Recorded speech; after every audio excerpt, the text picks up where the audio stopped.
Hi అండి, అందరూ ఎలా ఉన్నారు? చాలా రోజులైందండి వీడియో పెట్టి. ఈరోజు నేను కంచి కామాక్షి అమ్మవారి యొక్క టెంపుల్ లోపల అలాగే టెంపుల్ గురించి నేను తెలుసుకున్నది క్లియర్గా ఎక్స్ప్లెయిన్ చేస్తాను. ఇప్పుడైతే ఇక్కడ అమ్మవారి టెంపుల్కి మాకు దగ్గరగానే మేము రూమ్ తీసుకున్నాము. ఆ రోజు నైట్ అంటే మేము మధ్యాహ్నానికి రూమ్కి వచ్చేసాము. మధ్యాహ్నం నుంచి ఈవినింగ్ 6 వరకు చుట్టూ ఉన్న టెంపుల్స్ కొన్ని చూసి వచ్చాము. నైట్ ఇక్కడ అమ్మవారి యొక్క ఊంజల సేవ ఉందని తెలిసి నైట్ దర్శనానికి వచ్చామన్నమాట. క్యూలోకి దర్శనం అయితే బాగా జరిగింది. అలాగే నేను ఊంజల సేవ ఈ వీడియోలో ఊంజల సేవ డే అంటే మేము ఎర్లీ మార్నింగ్ కూడా వెళ్ళామన్నమాట. అందుకని నైట్ వ్యూ అలాగే డే వ్యూ కూడా పెడుతున్నాను. నైట్ ఎక్కువగా ఇంపార్టెంట్ ఏంటంటే లైట్లో టెంపుల్ వ్యూ ఎలా ఉంది ఒకటి, అలాగే అమ్మవారి యొక్క ఊంజల సేవ కూడా చాలా ఎక్కువగా తీశాను. ఊంజల సేవ మొత్తం లేదు కానీ సేవ వరకు తీశాను. దానికి నైట్ వ్యూ కూడా అందుకోసమే పెట్టాను అన్నమాట. ఇప్పుడైతే మేము దర్శనానికి వెళ్తున్నాము. ఇక అమ్మవారి యొక్క ఆలయం గురించి చెప్పాలంటే కంచి కామాక్షి అమ్మవారి ఆలయం కాంచీపురంలో ఉంది. ఇది చాలా పురాతనమైన హిందూ దేవాలయము. ఇది కామాక్షి దేవికి అంకితం చేయబడింది.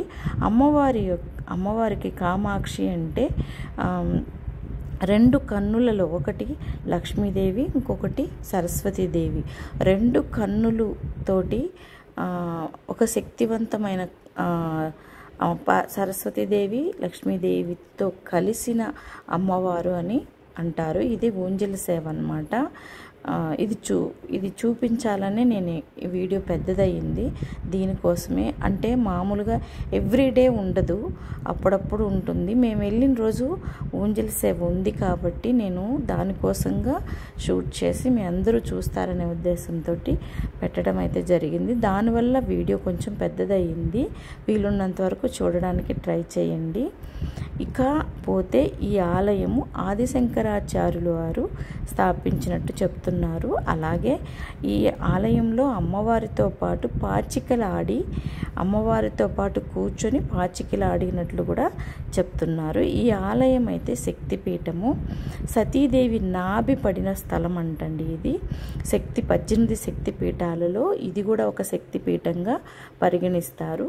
ఆదిశంకరాచార్యులు ఈ ఆలయంలో శ్రీచక్రాన్ని స్థాపించారు. ఇది ఆలయానికి ఒక ప్రత్యేకతను కలిగి ఉంది. అలాగే కాంచీపురానికి రాజధానిగా ఉన్న పల్లవ రాజులు అంటే ఒకప్పుడు కాంచీపురాన్ని రాజధానిగా చేసుకొని ఉన్నారు. ఎవరంటే పల్లవ రాజులు. వాళ్ళు ఈ ఆలయ నిర్మాణాన్ని అయితే చేపట్టడం జరిగింది. అభివృద్ధి కానీ ఆలయ నిర్మాణం కానీ అంతా.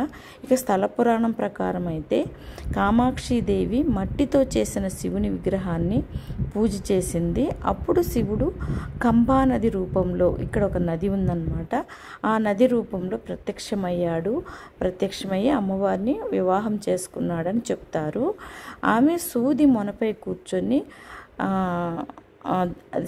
స్వామివారి శివుని కోసం పూజించిందంట. అలాగే మట్టితో చేసిన శివలింగాన్ని ఒక మామిడి చెట్టు కింద, ఇంతకు ముందు నేను వీడియోలో ఏకాంబరేశ్వర స్వామి ఆలయం గురించి చెప్తున్నప్పుడు మీకైతే చెప్పాను. నేను ఒక మట్టి కింద అదంతా మామిడి చెట్టు, ఆ ప్లేస్ అంతా మీకు చూపించాను క్లియర్గా.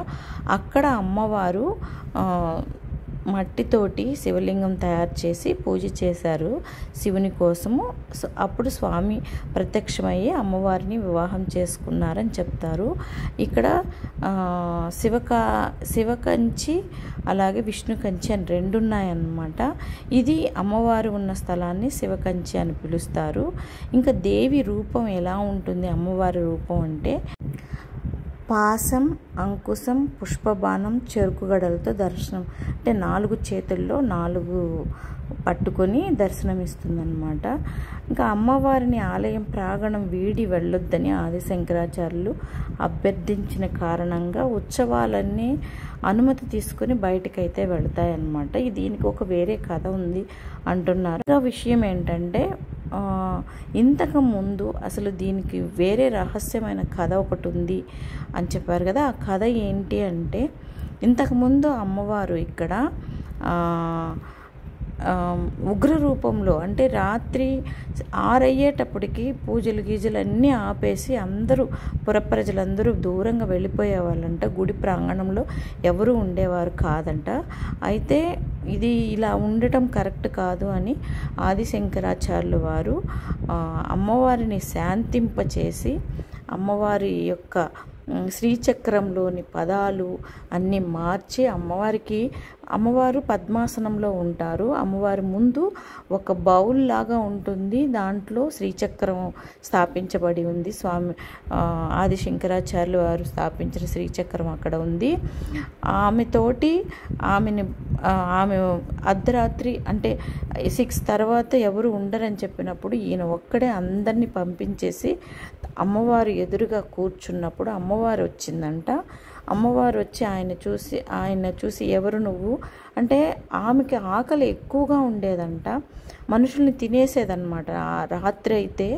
అలా ఉగ్ర రూపంలో ఉన్నప్పుడు ఆమెను శాంతించడానికి ఆదిశంకరాచార్యులు వారు ఆమె ఎదురుగా కూర్చుని చిరునవ్వుతోటి ఆమె కోపాన్నంతా తగ్గిస్తూ, పాచికల ఆటలో నన్ను ఓడిస్తే నన్ను తిను, లేదంటే నేను చెప్పినట్టు నువ్వు వినాలి అని చెప్పినప్పుడు అమ్మవారు పాచిక ఆటలో గెలవాలనే ఆలోచనతో ఉన్నప్పుడు ఆదిశంకరాచార్యులు కొన్ని బీజాక్షరాలని మార్చి అమ్మవారిని శాంతింపచేసేలాగా చేశారని, అప్పుడు ఆమె దగ్గర మాట తీసుకొని ఆలయం విడిచి వెళ్ళకూడదు అని చెప్పి అమ్మవారి దగ్గర మాట తీసుకున్నారని వేరొక కథ అయితే చెప్తోంది.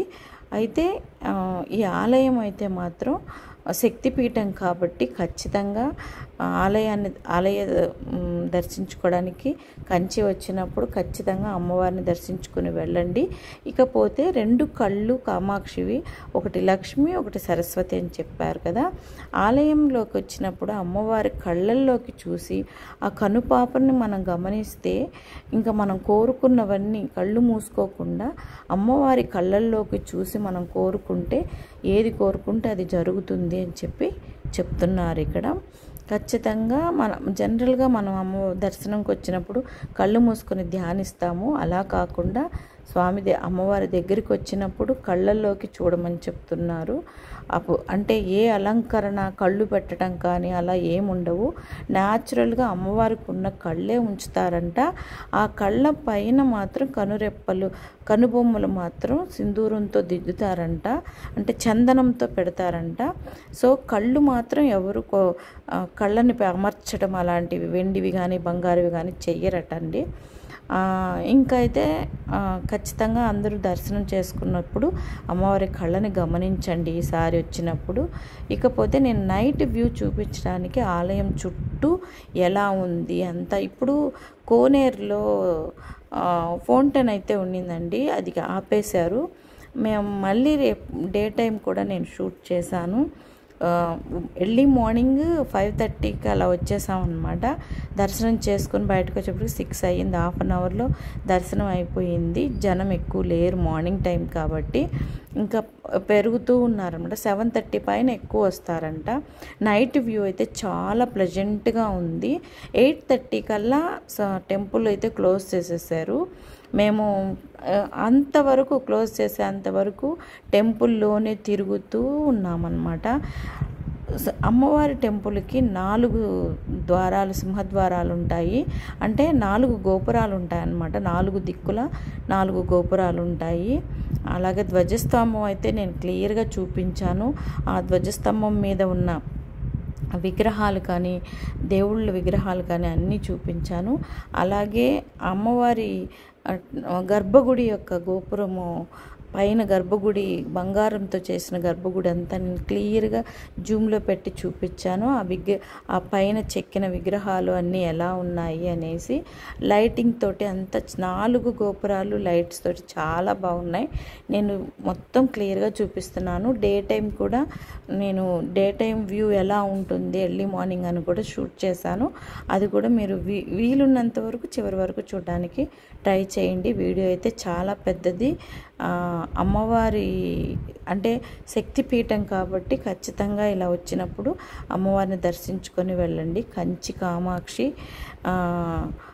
చాలా శక్తివంతమైన కోరిన కోరికలు తీర్చే అమ్మవారు. వీడియో అయితే చివరి వరకు చూడడానికి ట్రై చేయండి. Thank you so much.